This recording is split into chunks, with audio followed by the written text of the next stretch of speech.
Oh, what a time to be alive. What a time to be alive. I ain't ate all day. I've been at the library all day filling out applications. And last time we left off, I know I already explained that I got a job and got hired, but it's bittersweet. For the simple fact is,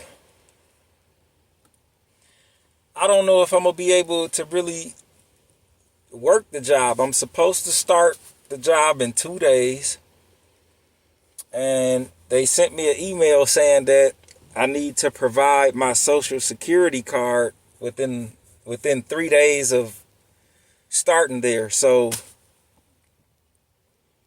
that's going to be difficult for me because my social security card is in my storage unit.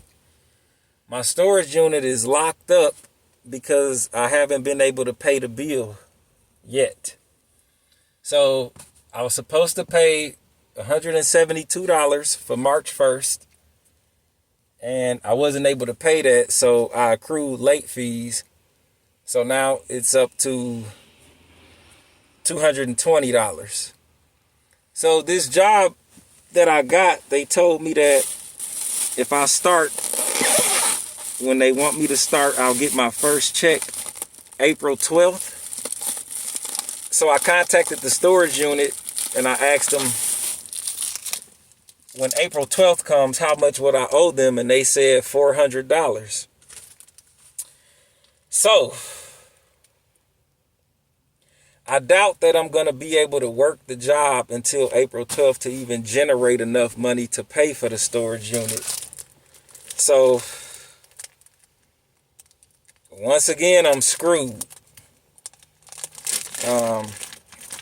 So I was thinking about contacting the storage unit and just asking them, telling them my situation and just asking them, can I just get my social security card just so that I can work this job and actually be able to make a payment April 12th.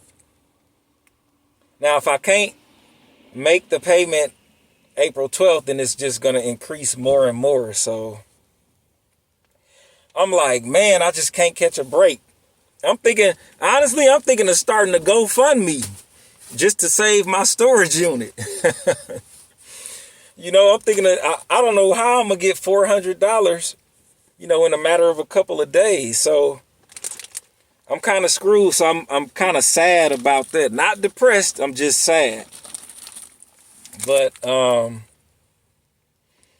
just like, man, dude, it's every time I think I made it, every time I think I'm progressing, it's always something pulling me right back down. So, most people watching my videos, felt like I was on here looking for sympathy and looking for a handout and didn't want to work. But that's not the case. I'm always trying to work. But it's like there's always like another obstacle that's just keeping me held back. So right now I'm just thankful that I got something to eat.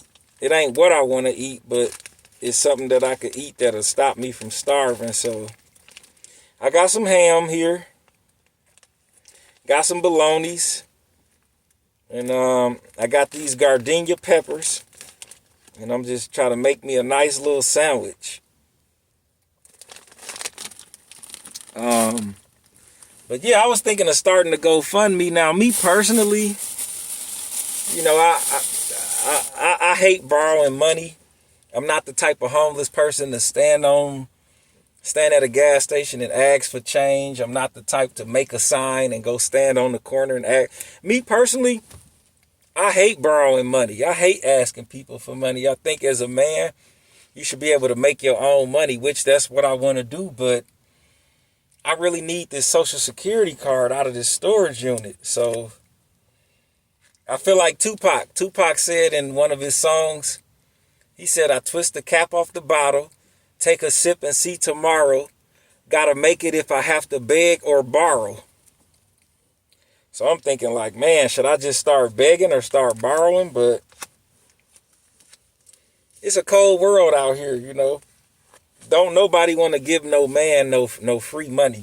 But I'm the type, if I start a GoFundMe just to be able to handle my business and work, I'll pay it back. If somebody borrow me $400, I'll pay it back. When I get my first check, I'll send it right back to you. I just want to go to work. But another thing I want to talk about is homeless people. Do you know these homeless people just took over the whole library? I go in there to do library stuff. I didn't go in there with luggage or bags or food. I went in there with just my cell phones and my charger so I could use the internet and fill out applications. And man, it was like 50 homeless people in there. They come in there looking dirty, smelling funky. They all got like 10 bags, 10 book bags on them, bags of clothes, bags of food. You know, I'm looking like, this ain't how you supposed to come to a library. Then, this is what they do. They don't come to the library to do nothing productive. They come to the library to sit at the computers and just watch movies.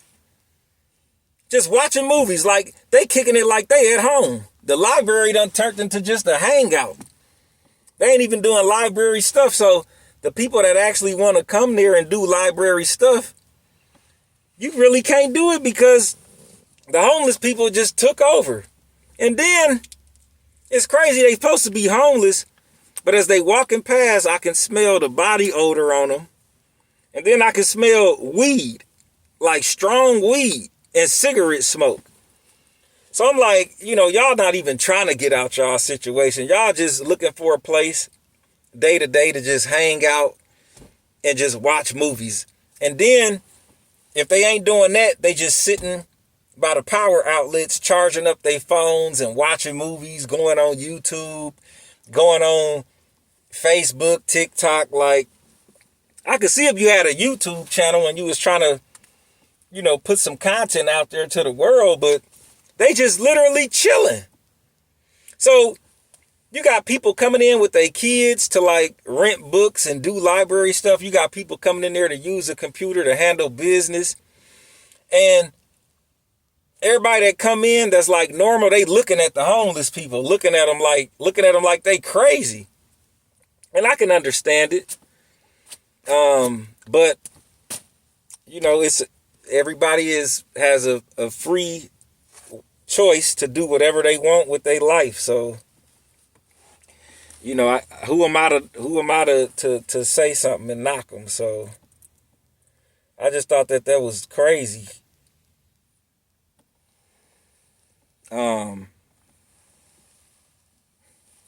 Dang, a piece of hair done dropped in my sandwich. But at least it's my hair though. And while we on the subject of hair dropping in my sandwich, I wanted to bring up something else. I made a decision that I'm done eating out. Like,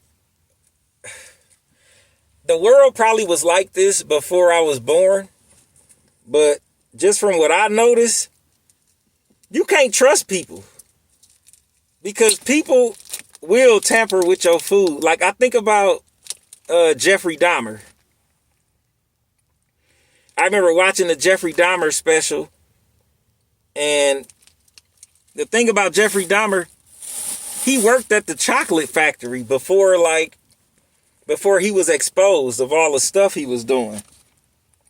So I'm just thinking, like, as nasty as Jeffrey Dahmer was, I would not want him making my sandwich. Like, and think about all the nasty people out there that haven't been exposed. Now, I will say this. During my teenage years, like when I was in high school, like 15, 16, 17, I worked in a lot of fast food places. And I've seen I've seen people do some disgusting stuff.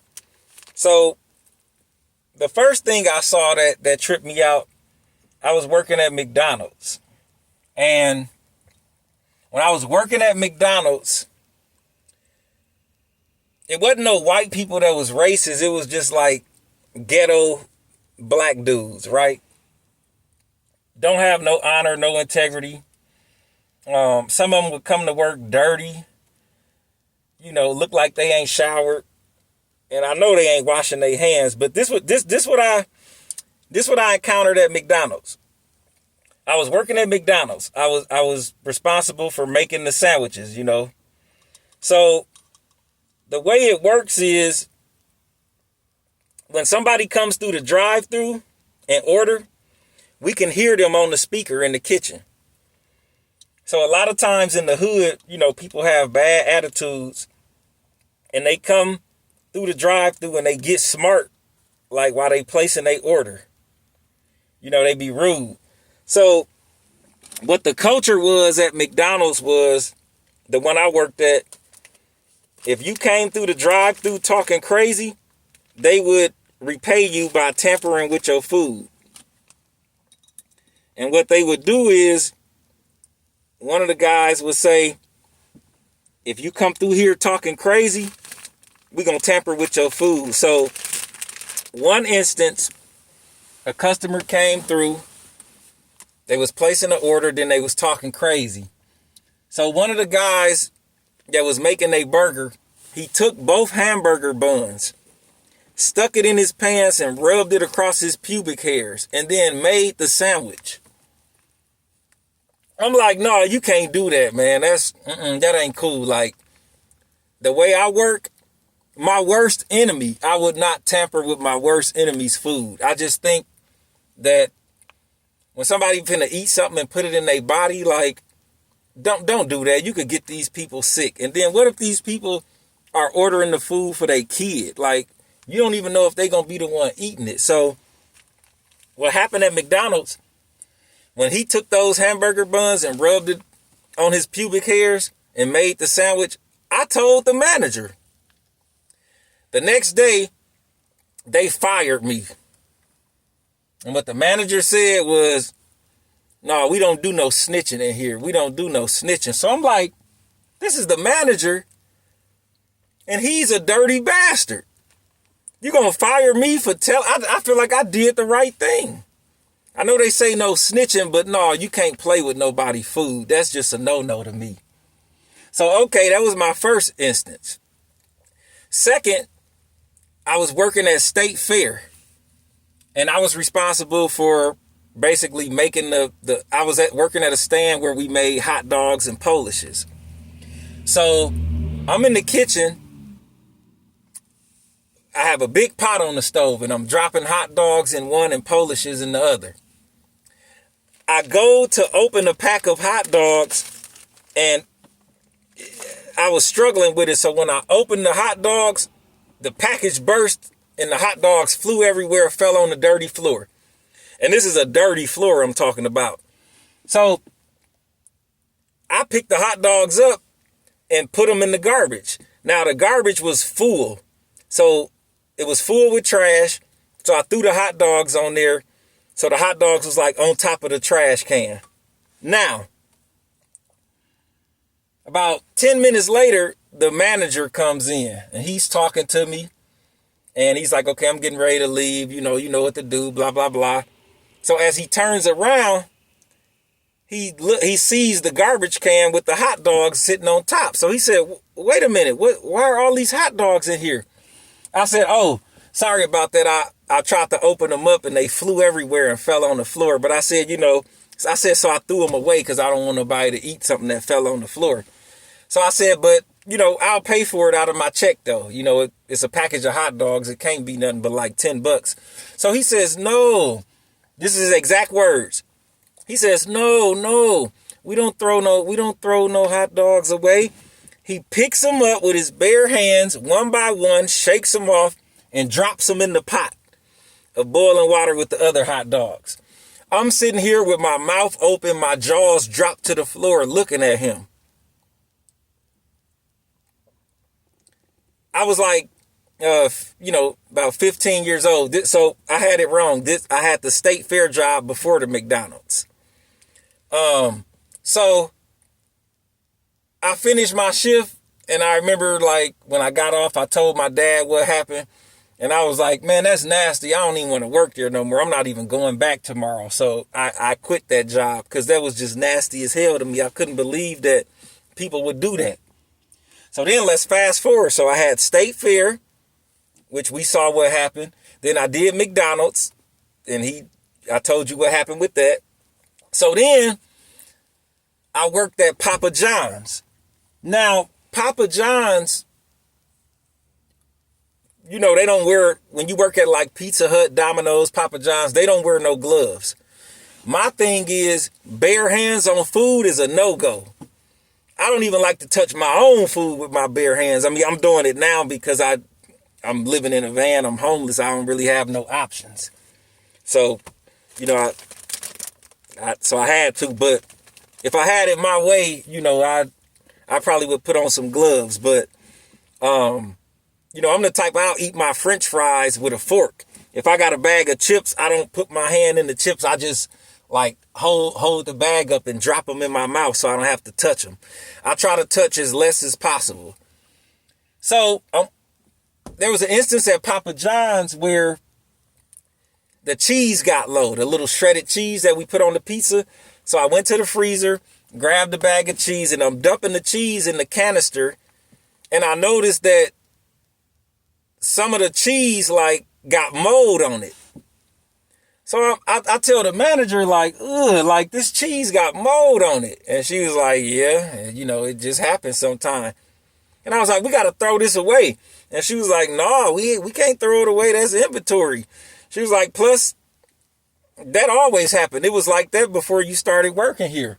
So I'm like, y'all really just gonna like, fix pizzas with moldy cheese?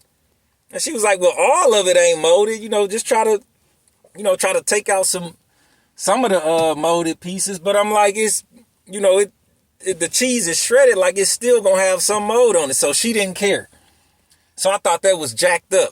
So then at that same Papa John's, I remember I was making the pizzas and it was busy as heck. It was a rush. So this customer comes in with his kids. It was a black dude. He had like 2 little girls with him. He placed his order and they was like, okay, it'll be ready in about, 20 minutes. So he was like, okay, I'm going to go wait in the car. I'll be back in about 20 minutes when I think it's done. So I'm making the pieces. It's this girl named Victoria. She's making his garlic knots. So the garlic knots are done. I'm making the pieces. Out the corner of my eye, I see like 3 garlic knots fall on the floor. Do you know this girl looked around, picked up the garlic knots, put them in a container and closed the box? So I'm like, Victoria, dude, the garlic knots fell on the floor. You just gonna put them in there? She like, don't tell me what to do. I've been working here before you, longer than you. So I'm like, this is disgusting. So the next day I tell the manager, and the manager was like, yeah, that is nasty. I'm going to talk to her about that. But, at this time, we like 17 years old. Like, really? Like, you don't know that that's nasty? And this man had kids. Like, his kids could have ate that and got sick. So, I'm just like, you can't trust people, like, when you go eat out. So then let's fast forward. So later in life, I started working at like high scale restaurants, like 5-star restaurants, like steakhouses. So what I thought was the fancier the restaurant, the better care they would have for your food. Boy, was I wrong. It seems like the more expensive the restaurant is, the more nasty it is. So I was a server at this one restaurant. It was right on the lake. It was high scale. The food was expensive, like, $60 a plate starting out. So I would go in the kitchen to get the plates and bring it back to the servers, right? So what I noticed was What I noticed was in the kitchen, none of the cooks had gloves on. Like the line cooks did, but like the master chefs, they didn't wear gloves. So when they would make a steak, they'd be like touching the steaks with their bare hands. And these was all white guys. So I'm like, ugh, man, this is nasty. So what they would do for the servers is they would give us free food. Like they would have like a certain meal that they would cook for us. And then they would leave it out and all the servers could go and like grab some. So I always had a bad feeling. I was like, I'm never going to eat it. So one of the cooks, his name was Chris. He was a white dude. He was racist. And I'll tell you why he's racist later after I explain this. But I was like, he was like, you never eat none of the food that we have. And I know you hungry. I was like, yeah, I'm hungry. I'm starving and I would love to eat, but I'm like, y'all touching this food with y'all bare hands. I don't trust y'all. And he's like, it's not that serious. I'm like, yes, it is, man. Like touching food with your bare hands. I shouldn't have to explain that. That's disgusting. So I never ate. So one day I was at work and I had to use the bathroom. So they had a big bathroom in this place. It was like long. So whenever I would have to do like a number 2, I would always go to the furthest stall at the end because I hate using public restrooms. When I do a number 2, I feel like it's a private moment. Like I don't, I try to be out the way. So it was him and a Mexican dude came into the bathroom. Now I'm in the last stall and I'm using it. They don't know I'm in there. So I hear the door open up. I hear them walk in, and I could tell who it was by the voices because I know their voice. So the Mexican dude says this. This is how the conversation go. The Mexican dude says to the white dude, hey, you saw that black family came in, that big table? And he was like, yeah. He was like, I don't know why they came here. He was like, why don't they just go eat at Popeyes or something like that? And then so the Mexican dude started laughing. So he was like, and they gonna be picky and order all kind of stuff and probably won't even leave a tip. So the white dude says, that's okay. I'm gonna give him the nigger special. So I hear that, I wipe up, I flush the toilet. I come out of the stall. They look at me like, oh shit, somebody's in here. So I say to Chris, I said, what's the nigger special? So he look at the Mexican dude. He look at me. He don't say nothing. I said, see, I knew it. I knew that y'all was tampering with the food. I said, that's why I never eat nothing when y'all set it out. I said, I knew this. And so pretty much at that restaurant, it was privately owned by like a rich white dude. He would be there sometimes, but I could tell even he didn't care for black people himself by the way he treated me. So I'm just like, nowhere is safe. Like you just can't win nowhere. So then I'm like, all right, I'm done eating out. Like anything I put in my body, I want it prepared by me, or it's got to be somebody that I know I can trust, somebody that I know is clean and, got a good moral compass that won't play with nobody food. So then like I'm watching the news the other day. Well, not watching the news, but I get the news. Like I was on the internet looking and a story popped up of a guy. He put, this girl had they was at work. This girl had a canned Coca-Cola and she got up to go to the bathroom and left the can there. And this dude took some super glue and put like a few drops in her canned soda when she wasn't looking. So she comes back and drinks the soda. It tastes funny. And then she started feeling weird. So she said, I got a feeling that somebody is tampering with my drink. So a couple of days later, she set up a camera and like left her soda out. And sure enough, when she came back and checked the cameras, it showed the white dude with the super glue dropping it in her soda, and he got exposed for that. Now, what if she would have never recorded it. He could have got away with this. What if this woman would have drunk the soda and like got sick and died? Like we had a time in this world where you can't even leave somebody alone. You got to really tamper with their food. That's some BS. So then in the hood, what people will do is they will like cook food at their house and then like sell plates, like sell dinners. But what I know is for me to eat something like that, I got to know you. I got to know that your house is clean, your kitchen is clean. So I have a friend, she's Mexican, and she would message me on Facebook like, hey, I'm selling plates, you know, blah, blah, blah. And I told her, like, I can't buy a plate from you. And she's like, why not? I'm like, because, like, every time I've been to your house, your house is always dirty. And especially your kitchen, like, you'll be cooking and have dirty dishes laying around. Plus, I don't know if you washing your hands. And then you got 2 cats and 2 dogs in the house. So, you know, like, that's nasty. So, you know, just thinking about it is like, I'm at the point where, and I think everybody should do this. I think the concept of going out to eat is crazy. I think the concept of having strangers, complete strangers that you don't know, prepare your food is nuts. I think it's nuts because they could do anything to your food. And then the crazy part is people will tamper with your food. And then as you eating it, the server will come over and check on you, say, how's everything going? How's everything taste? And you sitting there like a dummy, like, oh yeah, it's good, good. And they probably thinking in their head, like, you stupid bastard. Like, we just did all kind of freaky shit to your food and you sitting up here eating it, telling us that it's good.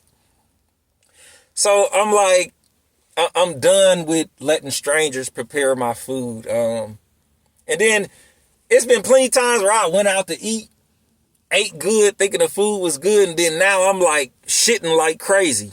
I'm thinking maybe it's the ingredients, but it could have been something that they put in the food. Like as far as some tampering stuff goes. So I'm just at the point where nope, no more. No longer am I eating out. Like, I don't care if I gotta just like pack sandwiches when I leave. Like, as long as it's prepared by me, I'm cool with that. But no more eating out, man. Like, you got to make your own food because it's just to the point where people can't be trusted and people are just nefarious and they want to do evil things like for no reason. Like when he said give them the nigger special, why you got to do that? Just because they black? You know, like, if I'm in a white part of town and the restaurant is like ran by white people, and let's say they racist, but I don't know that. I just go there to eat. What are racist white people thinking when a group of black people walk in to order something and eat? They probably thinking something nefarious, something evil. You know, if it's a group of ghetto motherfuckers, ghetto black motherfuckers in the hood and you go to the restaurant, are they going to be clean? You know, are y'all going to rub my buns across your ass or your pubic hairs and make my sandwich? Like, no, I can't do that, man. So in order to just stay protected, since I don't know who's who, I don't know who's racist, I don't know who's dirty, I don't know who got evil intentions, the only way I can really protect myself is just to cook my own food, like plain and simple. So, you know, if I just got to pack sandwiches and roll in the car or just go home and make my own food, like that's what it is. Like, I don't even want to go out to eat no more. Like, they took the fun out of it. So, I don't know. I just wanted to share that because that's just what I was thinking about. But I'm going to enjoy this sandwich. A broke sandwich. But it's better than starving, though. So I got sandwich. I don't have any mayo or nothing like that, no lettuce, but I'm doing what I can.